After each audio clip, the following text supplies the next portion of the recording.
And this is called the prophecy of the dragon nations of Arabia. And that's what we want to really look at today.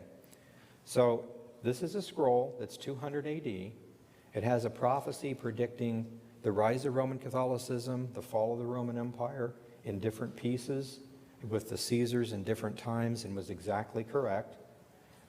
The senseless desert nations that arise before the 10 nations arise. So I thought that was pretty interesting. He had a really good understanding of this prophecy. So who are these dragon nations? The sections are in this, the dragon nations form, and it tells you who they are. Syria is attacked, and then Russia invades. And of course, we know Russia from the previous prophecy. So we'll look at this. So let's read this. This is in chapters 15 and 16 of this.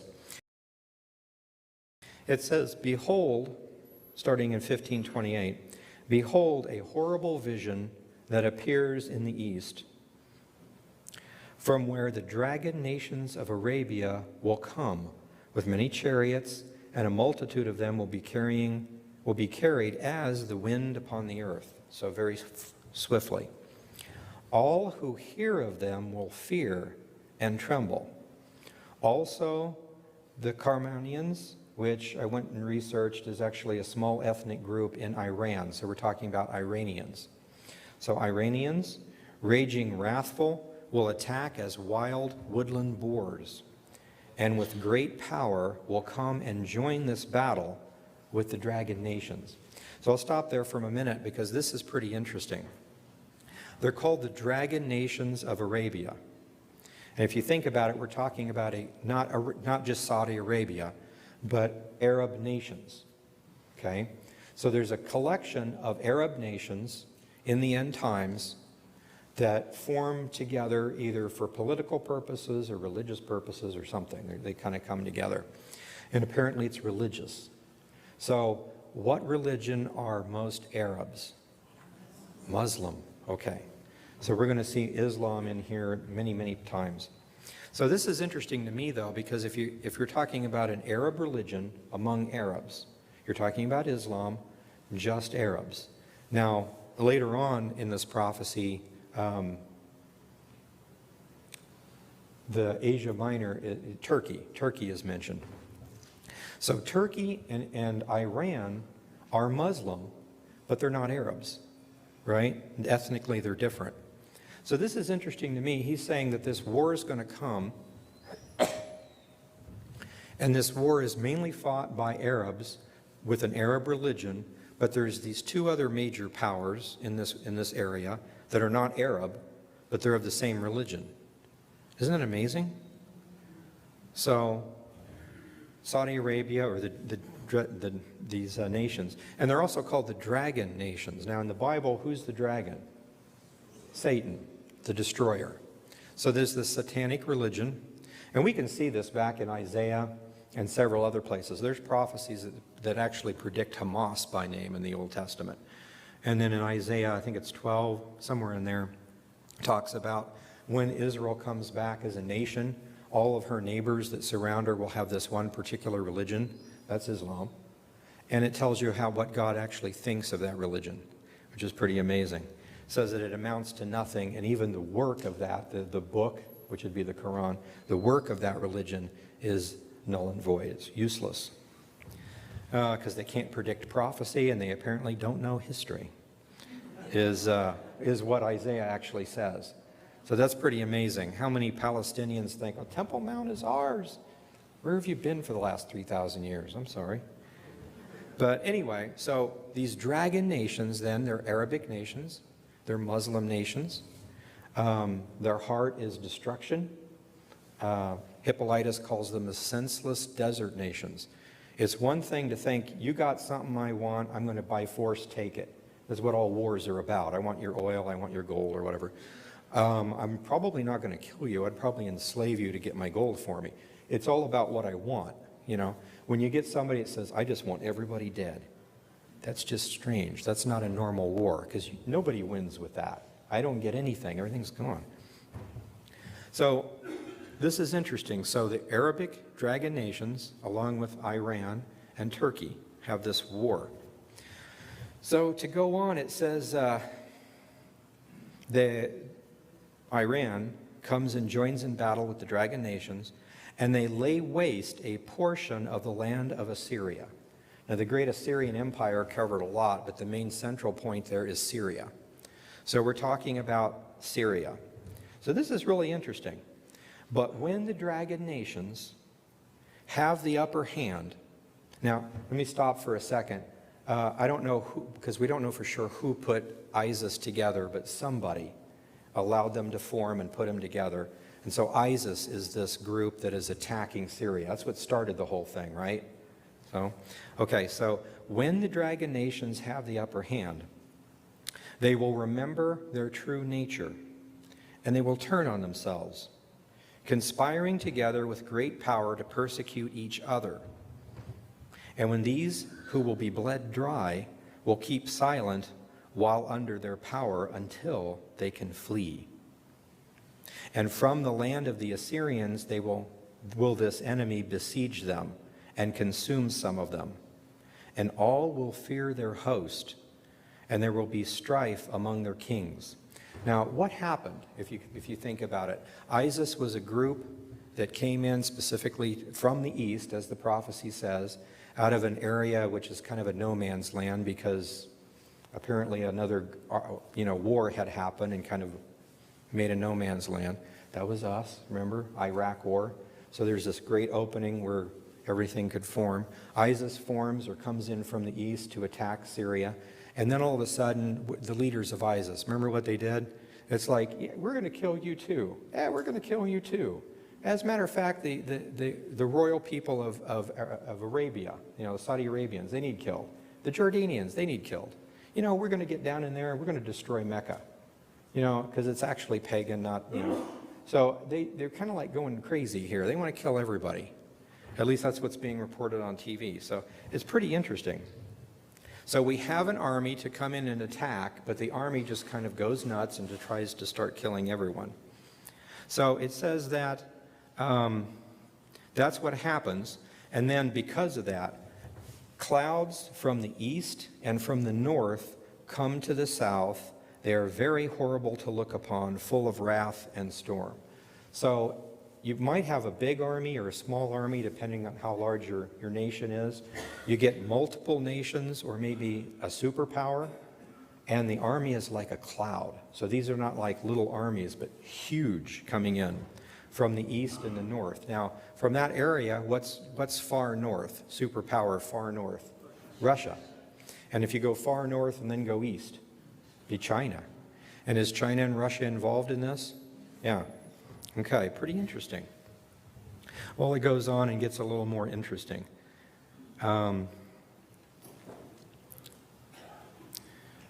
Verse 35 says, they'll smite one upon another, and they will smite down a great multitude of stars, religious factions, upon the earth, even their own star. So somehow ISIS gets destroyed. Blood will be from the sword to the belly. Remember in the book of Revelation, it's to the bridle of a horse, okay? And this is to the belly of a man. So it's basically saying this is a very, very horrible, blood-shedding war. And there's not very many Christians left in the Middle East. And the dung of men to the camel's hamstring. That doesn't necessarily mean dung, but it's like dead bodies, parts. It's just a heap of bodies. Everybody's being killed. There will be great fearfulness and trembling upon the earth, and those that see this will be afraid and tremble. So let's kind of recap on this then. With this dragon nation prophecy, this is a group of people based out of Saudi Arabia, or Arabs, okay? They attack Syria, we see in verse 30. They attack from the east, verse 28. Iran joins in with this war with the dragon nations for the purpose of destroying Syria. Verse 30. Part of Syria is completely laid waste. Verse 30. And then Islam fragments and ISIS forms. We see that in verses 31 to 33. And from the east and the north, these storms, extremely large armies attack. So pretty interesting. So let's continue here and see kind of what happens. Then there will come other great storms from the south, What kind of a superpower could come from south of Russia? There's no superpower, but outside of China, United States, and Russia, what other kind of superpowers are there? There's only one I can think of. Well, Israel. Israel, as far as an army goes, I mean, it's amazing to me when Russia says we've put this newfangled thing out, nobody can get through here, and if you fly in here, we'll shoot you all down. Israel's like, yeah, right, yeah. You know, and then something happens, and everybody's poised, and Israel flies in, bombs their target, flies out, and there's no data, there's no radar, nobody knows what happened, it just happened. Like, with God behind Israel, I mean, I always read these prophecies and think, oh my gosh, how can Israel? And it's like, oh yeah, never mind. Yeah, it's going to be no problem. If Israel can't handle it, God can. Pretty amazing. And there's several other prophecies in several of the Dead Sea Scrolls that go along with these type of things, so pretty amazing. There's a specific prophecy about Iran attacking Israel at a certain point, and the outcome's pretty amazing. So anyway, let's continue with this. Strong winds arise from the east and will open it. So again, the war starts with an attack from the east on Syria. The cloud which he raised up in wrath and the star that moved to cause fear toward the east and west wind will be destroyed. Good. The great and mighty clouds will be puffed up full of wrath, and the star that they make, and the star that they may make all the earth afraid, and all them that dwell therein. They pour out over every high and eminent place a horrible star, or this horrible religion that forms. Now look at this. This is interesting. How they attack. Fire, hail, and flying swords. That's pretty cool. Now I can get my sword or dart and I can throw it at you, and then if you duck, I miss you. But it'd be cool to have a sword that I pull out and I throw at you, and then as you duck, it kind of follows you and gets you, okay? So what kind of a sword-like instrument that's an instrument of war follows you and hits its target? Heat-sinking missile or guided missile. Pretty interesting. So they have these things. And many waters and hail, flying swords, many waters and all the fields that may be full, and all the rivers with the abundance of great waters. They will break down the cities and the walls, the mountains and the hills, the trees of wood, the grass of the meadows and corn. So let's look at this. This is pretty interesting. So the storms. So staying in chapter 15, there's a north, south, and west storms that attack. Now we attacked for a while and are still doing some things in there. So that's pretty interesting. Again, it starts from the east. There is a wrathful cloud and the star, and they're both destroyed. And the war is waged with missiles. So at this point, if we stop and look at this thing and think about it, what we're being told is, putting it in modern terms, somebody created ISIS for the purpose of destroying Syria. And this may or may not have anything to do with Isaiah 17, with the destruction of Damascus, although that could very easily happen in this situation. Major parts of Damascus are in shambles now. But it ceases, notice what it says in Isaiah 17, it ceases of being a city because of what the children of Israel do. So that doesn't sound like they want to come and wipe out the city, but something happens, they're pulled into something, and because of something they do, it just happens. So that sounds like almost a retaliation type thing. Anyway, so it's, okay. So basically what we're being told here is then, ISIS forms, this great big war happens, eventually the big storm destroys the cloud and the star. So what we're being told is Russia eventually destroys ISIS. Yay. Except there's an extra clause in here that tells you not exactly. So apparently what happens, if I'm reading this right, ISIS is kind of sort of destroyed. parts of it that remain, and of course there's always extreme Islamic sentiment that wants to attack and destroy, especially Christians and Jews, but apparently part of this, or part of what used to be ISIS at that point, infiltrates Russia and has something to do with pulling Russia down to attack Israel.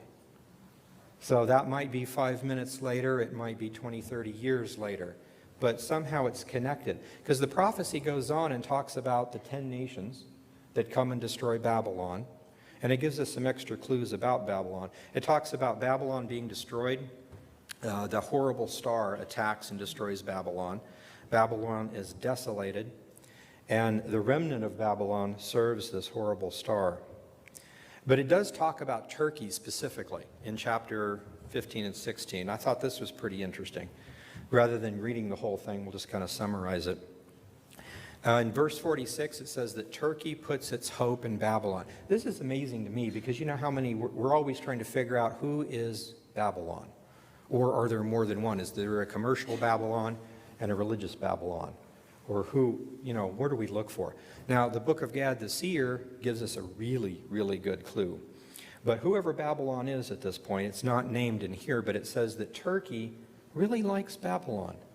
Pretty interesting. So that tells us one thing: Turkey's not Babylon. Turkey likes Babylon. The 10 nations are not Babylon because God puts it in their hearts to hate Babylon and to destroy it in the middle of the tribulation period. So Turkey decks its daughters with whoredom, according to verse 47, just like Babylon. It fornicates with the nations, just like Babylon. It receives the same plagues that Babylon does as punishment for what it does. It's very prideful, and it continues to kill Jews, specifically. That sounds Islamic, you know, it's why kill Jews? I mean, just kill the people to get the gold, you know. And they're also drunk with the blood of believers. So it's making a difference here. There's Jews that are believers and some Jews that are probably not believers. And then there's believers. So in other words, this Turkey hates Christians and Jews. Now, I'm not saying they do right now. Don't get me wrong. I don't know who they are, who's running them. They may get better, worse. But when this thing happens, it's pretty interesting.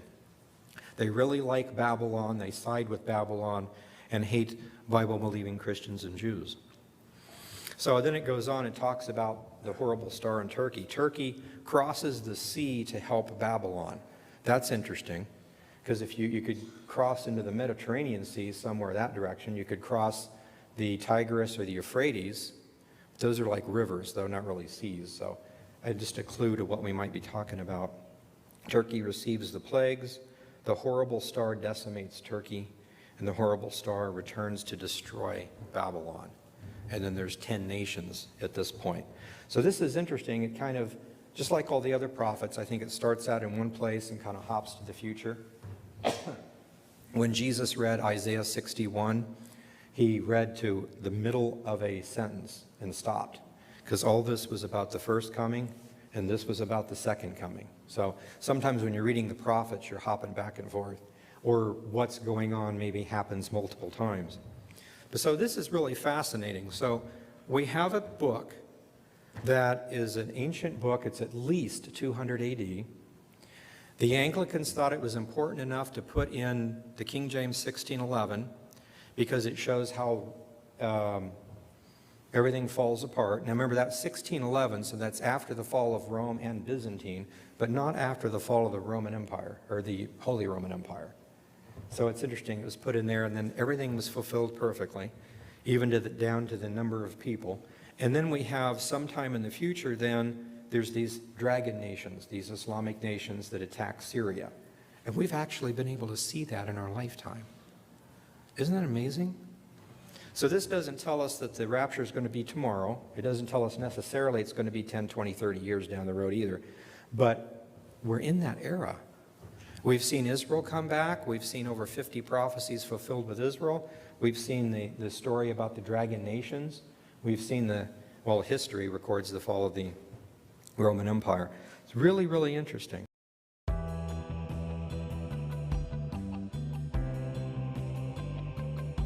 So coming into power, we've already started a bombing campaign against Syria, which is some ways surprising to me. In other ways, it's not, because if you look at the people who are in his administration, but it doesn't look that different so far from the Trump administration. And I was wondering what your thoughts were in terms of the actions taken so far by the Biden administration. Well, one of the things that was difficult for the last president to understand is the extent to which the types and kinds of people at the top of the military simply did not change very much from the time when President Bush was in office, and I'm talking about George W. Bush, starting in 2001, and when he took over, that you had largely the same kinds of people with the same views and attitudes. There isn't much diversity of thinking in the senior ranks. The senior ranks are politicized insofar as they are committed to this sort of perpetual imperialist venture around the world, the notion of global presence and global interventionism. There is no updating in their thinking on the basis of a new international system or new technologies. It's simply, we have to stay everywhere that we are. We can certainly add a few new places if necessary, but we don't give an inch, we don't go anywhere, we don't withdraw. And so President Trump discovered in his 4 years, every time he tried to withdraw us from Afghanistan, from Syria, from Iraq, subsequently Germany, and also when he discussed removing forces from Korea, he met enormous resistance, not just on the Hill, but from the senior officers in the armed forces and the Pentagon. And indeed his own staff as well, as you pointed out, because one got the sense that both Mike Pompeo and certainly John Bolton, when they were in power, were doing all they could to undermine Trump's initiatives on North Korea, for example. Well, all three of his national security advisors, McMaster, Bolton, and subsequently O'Brien, were all status quo in their orientation. They saw no reason to change much of anything, keep everything as it is. And of course, the sad truth is that you have to look at two things. First of all, you have to understand that much of what we do is probably mortgaged to vanity. There's an unwillingness to admit that we've destroyed all of the existing security arrangements and stability that existed in the Middle East between Beirut and Basra over many years. There's just nothing left. We created most of the vacuum that exists today, and we created most of the opponents that we've discovered along the way. They were creatures of our invention, if you will, like ISIS and Al-Qaeda and so forth.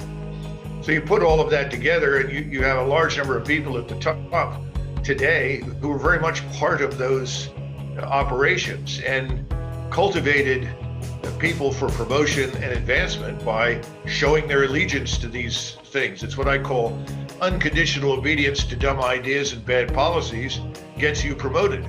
And that's the lesson of the last 20, 25, maybe even 30 years. Go along, regardless of how stupid or bad it may be, try to double down and do what you're told, try to create narratives that fit the outcome and disguise or conceal the level of disaster, and you too can be a four-star. And then it also becomes almost like a military version of the sunk cost fallacy, that that we've already gone so far that to turn back now amidst we haven't finished the job. That seems to be the perpetual rationale, for example, in Afghanistan. Oh, absolutely. And of course, there's no danger of the jobs in any of these places ever being finished, and everybody knows it. And that seems to suit people on the Hill, in industry, and elsewhere. What about just to go back to Syria for a moment? Let's look at an alternative universe where you're, say, the national security advisor. Indulge me a bit, and the decision is being contemplated. We ought to bomb Syria. What would be your approach? How would it differ from what the current administration is doing, for example? Well, President Trump agreed to go after ISIS. Now, that was a decision he made on the basis, I think, of his feelings, those of his advisors, and attitudes in the international system, particularly in Europe and the United States. That may or may not have been the right decision, because ISIS really sprang up from former Iraqi army officers, well-funded and supported by Qatar and Turkey. Turkish military intelligence, Turkish assistance in terms of selling oil illegally to fund their operations was a big part of ISIS. And the Turks only became unenthusiastic when ISIS turned periodically on them and others. ISIS was a tiger that bit everyone within its perimeter or within its reach. That tended to change some people's attitudes, but even now, ISIS and its remnants and Al-Qaeda and its remnants continue to be supported by people in the region, including Mr. Erdogan in northern Syria. So I'm not sure that it made a lot of sense for us to intervene to try to destroy it, because ISIS's principal focus was to destroy the Shiite government and society in Iraq. And this leads us to an understanding of what's happening in the region. All of the states that emerged in the aftermath of World War I in the region were former Ottoman territories. In other words, provinces of the greater Ottoman Turkish Empire. And prior to the Ottomans' conquest of the entire Middle East, large parts of it had been governed for hundreds, almost 1,000 years by Persians. So the two major powers in the region are really Turkey and Persia. Then you have a set of smaller countries that are casting about for support and allies. This has been true of the Emirates and Saudi Arabia, of course, who looked to the British. Once the British withdrew, we filled that vacuum, and they've been looking to us ever since. And now, in desperation, they're turning, miraculously enough, to the Israelis, because the Israelis and the Peninsular Arabs have discovered that they share the same potential adversary. Certainly Iran, but increasingly, and not spoken of publicly, also Turkey. So if we were to leave, what we would see is a scramble inside that region from Beirut to Basra for control of the oil fields and the territories by Turks and Iranians. The real question is, why should we be involved in that process? It seems to where do we involve ourselves intelligently? Yeah, because it seems to me that this has all been predicated on, you can go all the way back to the Carter Doctrine in 1979 when he declared the Middle East an area of vital interest. Of course, you could argue that the changing dynamics of the oil market, particularly in the United States, the hydraulic fracturing revolution and other aspects of it have placed the U.S. in a position where they are ironically one of the swing producers. So there isn't the same kind of natural interest, say, between them and a major oil producer like Saudi Arabia. Arguably, there is more of an interest in accommodating themselves with the Iranians. I'm wondering what you think of that, or whether we should take a view at all on that. You know, we seem to be taking this view is it Saudi or is it Iran, or maybe it's neither. Yeah, I'm one of these people that thinks that the time is long overdue for us to sit down and talk reasonably with the Iranians. That means the Iranian government, obviously, but we need to understand the dynamics in Iran. The majority of the population is not at all happy with their lot in life. They're miserable. Their economy is in ruins. The government has failed them in terms of providing for them or even to protect them, frankly. So the Iranian population has no appetite for war. The people that are interested in conflict at all are small numbers employed by the Iraqi government. We normally refer to them, Iranian government, we normally refer to them as the Pasdaran. That's about it. And about the only thing they can do is subvert. And they will subvert any government they think is opposed to them. I think we can approach them and we can talk to them about their needs, but we've got a problem. We're very close to Saudi Arabia, the Emirates, and ultimately Israel. Right now, our strategic partners are utterly opposed to any real dialogue that would result in a cessation of hostilities. Now, if we were to pull out and simply say we've had enough, we're not interested in this permanent condition of hostility with Iran, that might change. Because let's be frank, especially Israel has done business with the Iranians before. There is no reason why they can't do business with them in the future. And the Israelis now have a far different and more serious adversary, in my estimation, on the horizon, and that is Mr. Erdogan's Turkey. And Mr. Erdogan is no fool. He's proven to be a very adroit politician who's maneuvered through very difficult terrain with great success. He's challenged and then withdrawn his challenge with Russia. He's reconciled with Russia, then confronted Russia, and the Russians have seen fit to back away and frequently accommodate him. Because the Russians are not interested in a war with the Turks under any circumstance. That would destroy their economy. So the Israelis are now sitting there with the Russians nearby, who have a toehold in Syria, They get along with the Russians cooperate with them. And in that sense, the Israelis and the Russians share an interest, and that is, first of all, keep the Turks as much as possible out of Syria and away from Israel's borders. And secondly, minimize Iranian penetration into Syria, because the Iranians may use it as a platform for attack against Israel. Again, these are all the issues that have to be addressed. And then the Emirates, they're simply interested in continuing to do business. And in our absence, they would feel naked in the face of Iranian military power, even though Iranian military power doesn't amount to very much. What about the U.S. and Russia? It seems to me that in the Middle East, there does seem to be a multiplicity of areas, as you pointed out, where it would behoove Washington to work more closely with Moscow. But that doesn't seem to be the current stance right now. It seems that the recalibration, or the so-called reset, is more like recalibrated back to a Cold War stance that we had during the time when the USSR existed. Well, the left seems to have liked the Soviet Union, and it seems not to like the post-Soviet Russia, which is kind of an interesting phenomenon. But from our standpoint as Americans, there's no particular reason why there should be any friction or hostility with Russia. Absolutely none. This was President Trump's argument. But President Trump, again, was surrounded by people that kept obstructing any rapprochement with Russia. And he was immediately under attack by the media and the left inside the Beltway for even suggesting it. But the truth is, there's no reason why in these areas we cannot cooperate with the Russians. The Russians have actually played, in my judgment, a positive role in Syria.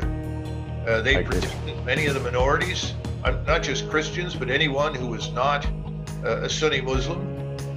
They have refrained from taking much more violent action than they could have, in my judgment, against many of the Sunni Muslim communities. They haven't been perfect. Neither are we. We've made mistakes. We've had collateral damage. But on the whole, I think the Russians have handled things well. It would be better if we cooperated. But we seem to be determined to keep them out, as though their very presence is mendacious and pernicious. And it's also a product of a collective memory loss, because as you have pointed out, when the USSR fell, we had a chance to reset the relationship with Russia, and we instead moved NATO up to Russia's borders. Then we went ahead in the Yugoslavian civil war and bombed Serbia against rabid opposition from the Russians. So it seems that, when people talk about Putin as being this evil mastermind, these factors are not really addressed or placed in the context of his current actions.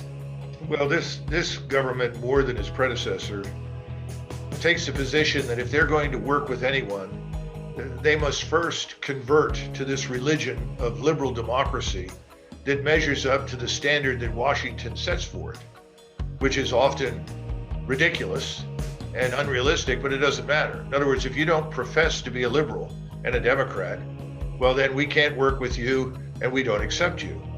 And quite frankly, that's not our top priority in American foreign policy. Our top priority is our own national security and our economic well-being. We should be prepared to work with those who are willing to work with us. I think the Russians would willingly do so under the right circumstances. But of course, if you're going to run exercises, as we're preparing to right now in the Baltic, involving cruise missiles and high-speed aircraft and modern technology and allied forces only 50 nautical miles from St. Petersburg, you're not likely to get a very positive response from the Russians. In the same context, I think that applies to Ukraine, when we go back to the annexation of Crimea, I think many people forget that the Americans played a role there as well, with the fomenting of the Maidan attempted coup and making these stupid decisions to talk about the Ukraine coming into NATO as if that would have been acceptable to Russia. I mean, I always say that it's we seem to forget that there was this little thing called the Cuban Missile Crisis, and I don't think we reacted very, very particularly well when the Soviets tried to put missiles in Cuba. But it's a comparable situation, in my opinion, in that part of the world. No, I think that's valid. It's probably of far greater importance to the Russians than, say, Cuba was to us.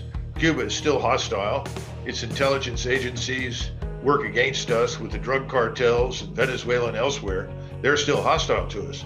But in the case of Ukraine, these are brother Slavs that have been a part, certainly, of the Tsarist Empire for a long time. Prior to that, they've been independent. Prior to that, they were also under Polish rule, Lithuanian rule.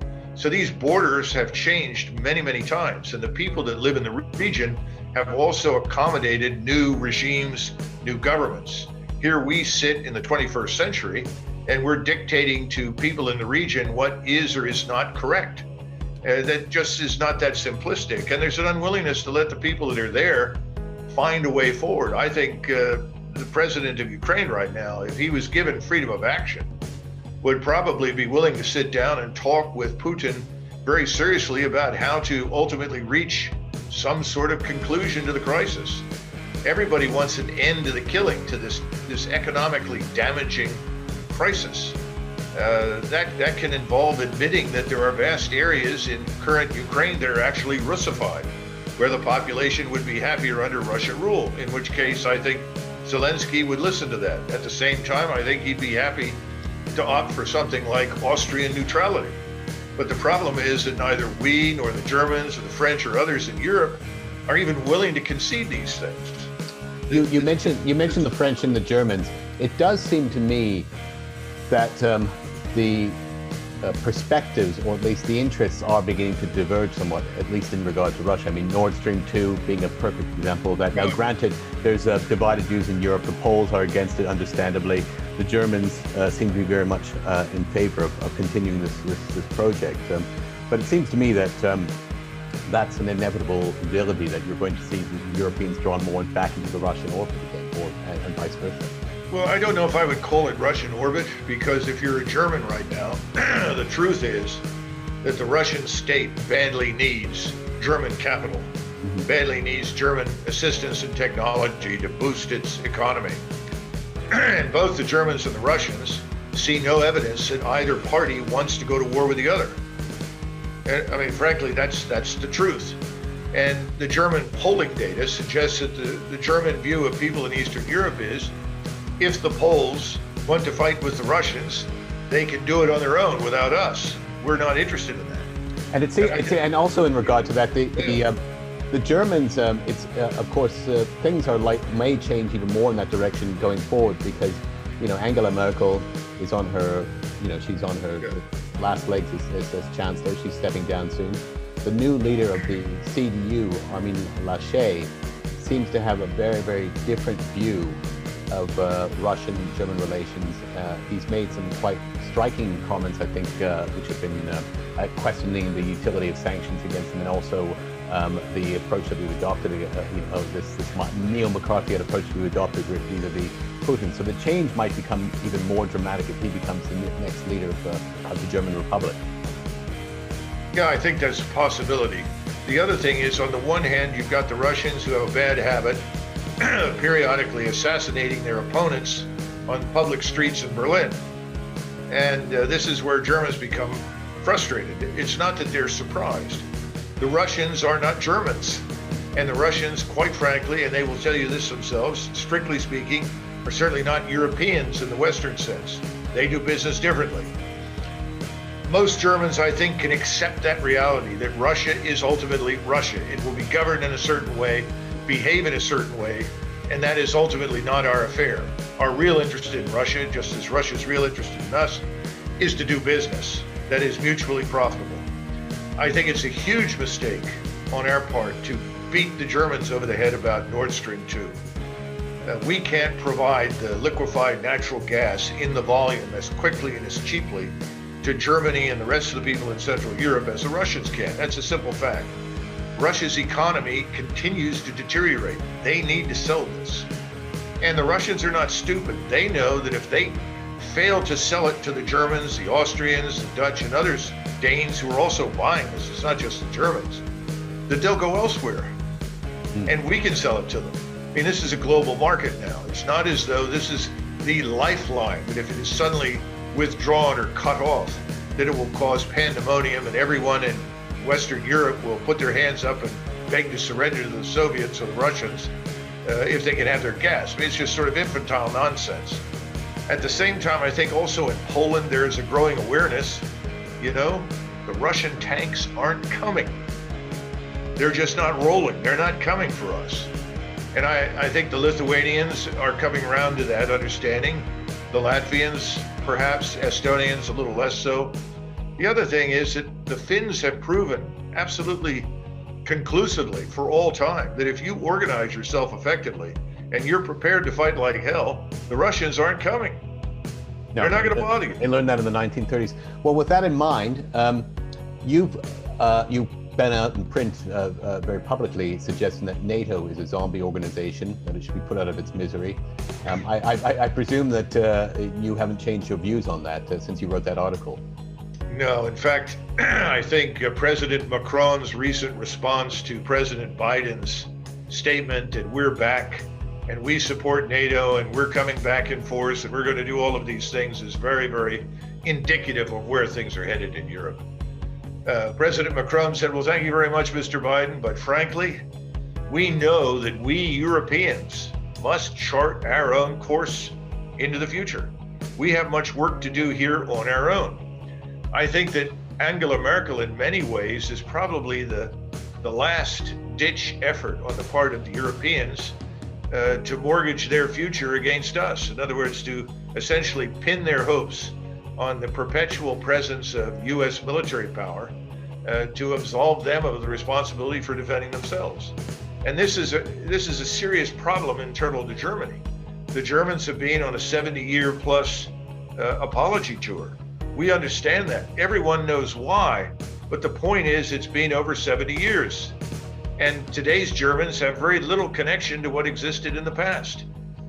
In some ways, that's good. In other ways, perhaps not. But the bottom line is, it's a new country, as a new republic, a very effective republic, a very thoughtful, well-educated population.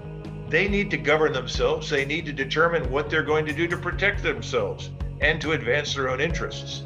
I think we're going to see that happen. And as you say, their interests are diverging increasingly between the Americans and the Europeans on Russia. It also seems to be the case that that's happening in regard to China as well. That was one thing President Trump, for example, tried to isolate China in regard to the Huawei 5G technology, but he extended that beyond that. And interestingly enough, it does not appear that Joe Biden is really reversing those views. It seems to me that the Americans have increasingly come to the view that China is a strategic competitor and must be treated as such.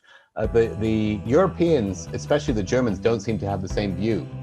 No. I think we do not have very nuanced views of the world, Marshall. We Americans see everything in stark black and white. You're either good or evil.